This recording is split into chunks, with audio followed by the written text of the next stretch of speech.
You know, when the Romans invaded the temple in 70 AD, they destroyed it, they ransacked it, they went into the Holy of Holies.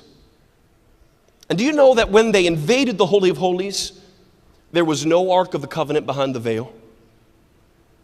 There was no glory behind the veil. Now, do you remember what the Holy of Holies was for? How many of you remember those Old Testament instructions that God gave about the tabernacle?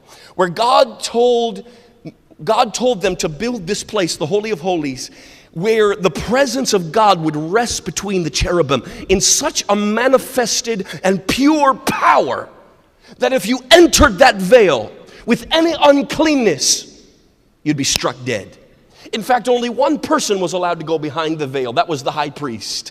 And he was only allowed to go there one time per year on the Day of Atonement. And even that day, that man who was supposed to be the spiritual leader of the nation was trembling before that veil. They put pomegranates, which would ring almost like bells, like rattles, on the fringes of his garment, and they tied a rope around his ankle. Why did they do that? Because if he walked in there and there was any sin or uncleanness in his life, he would be struck dead. And the only way they could get him out was to pull him out by the foot with that rope tied around his feet. Let me tell you something. That was awesome. That was glory.